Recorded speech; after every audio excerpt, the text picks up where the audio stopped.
Shalom alaikum. Berjumpa lagi dengan saya pada perenungan hari ini tanggal 11 Oktober 2023. Saudaraku, di pagi yang cerah ini kembali saudara kita mengucap syukur di dalam doa kepada Tuhan Allah kita. Dan juga jangan lupa berilah senyuman dan sapaan kepada sesama kita. Kita awali perenungan pagi hari ini dengan tanda kemenangan kita dalam nama Bapa dan Putra dan Roh Kudus. Amin. Layakkah engkau marah? Bacaan liturgi hari ini diambil dari Nubuat Yunus 4 ayat 1 sampai dengan 11 dan Injil Lukas 11 ayat 1 sampai dengan 4. Saudaraku yang terkasih, kita saudara sering marah kepada Tuhan karena merasa tidak adil. Orang yang tak jujur, hidupnya berkelimpahan.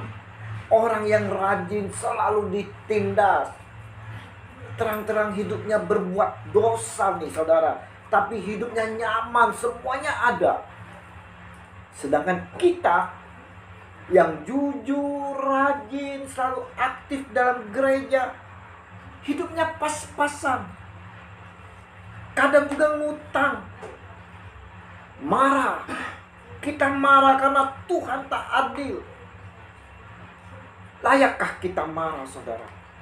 Seperti apa yang disabdakan Allah terhadap kekesalan Yunus dan marah merasa Allah tak adil. Layakkah engkau marah? Yunus 4 ayat 4. Saudaraku, Yunus memarahi Tuhan karena ternyata saudara, Tuhan mengampuni dan membatalkan hukumannya atas Niniwe saudara.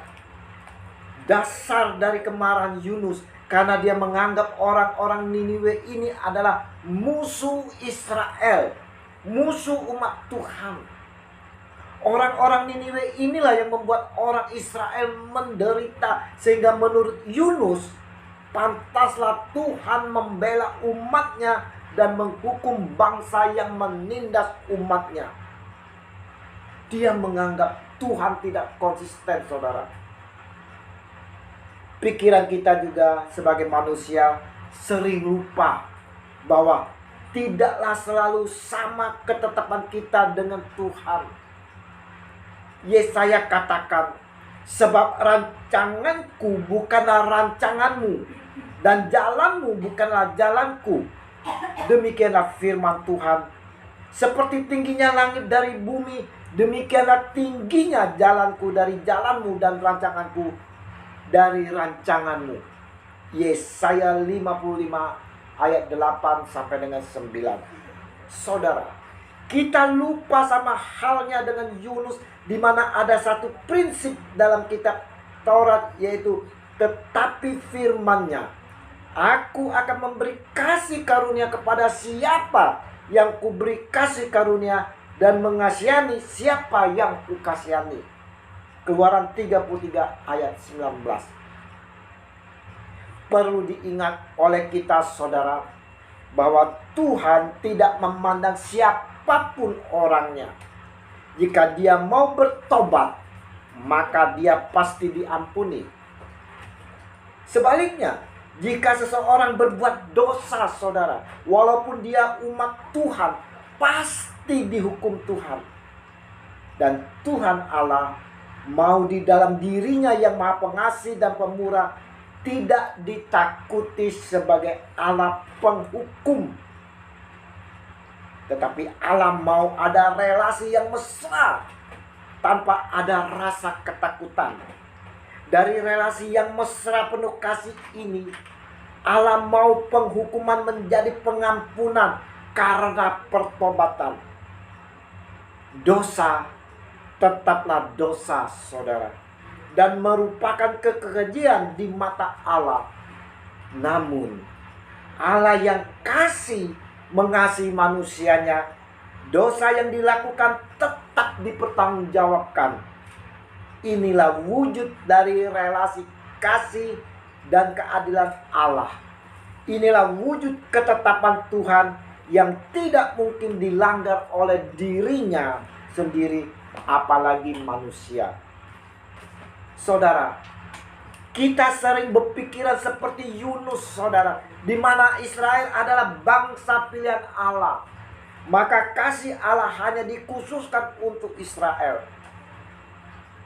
Pandangan eksklusif ini mengakui jika Israel degil hati dan tetap dikasih Allah itu pantas, karena Israel itu adalah bangsa pilihan.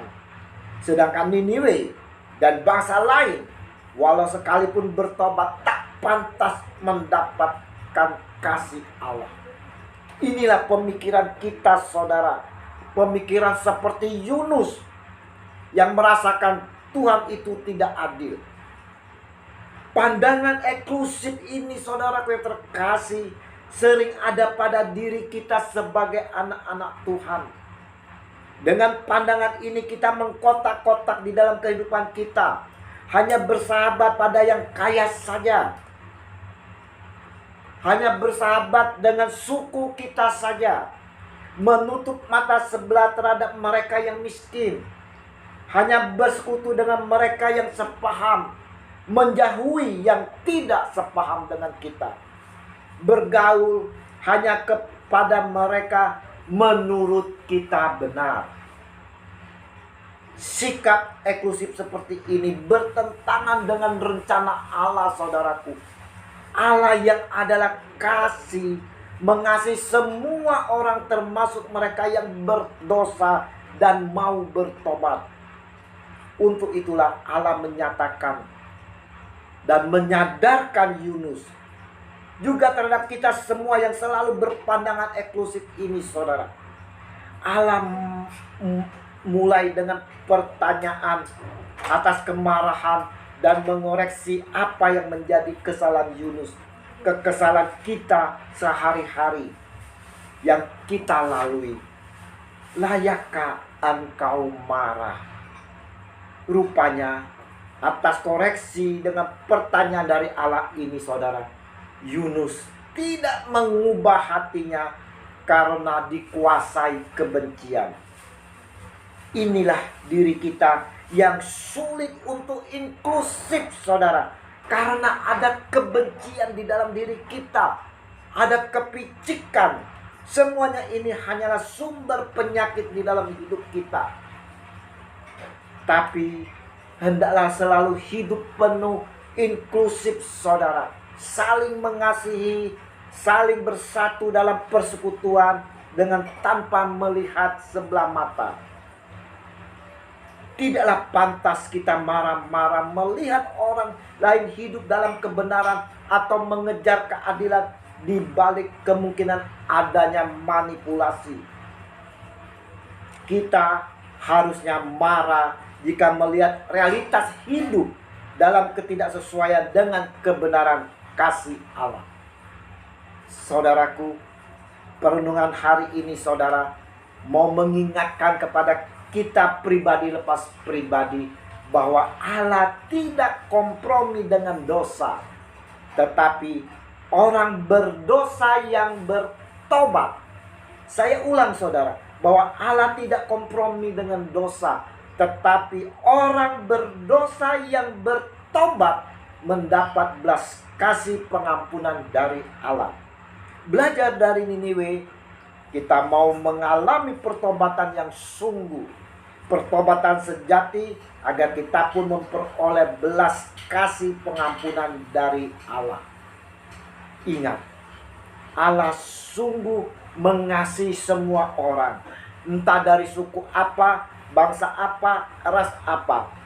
Allah yang satu dan sama mengasihi semuanya kalau mau sungguh bertobat. Kita juga, saudara, mau belajar dari Yunus. Bebaskan hati kita dari kepicikan, kebencian, dan peneksklusifan, saudara, di mana akan menjadi penyakit bagi diri kita sendiri. Juga belajar dari Yunus. Kita mau tunaikan tugas setiap pelayanan kita dengan penuh tanggung jawab.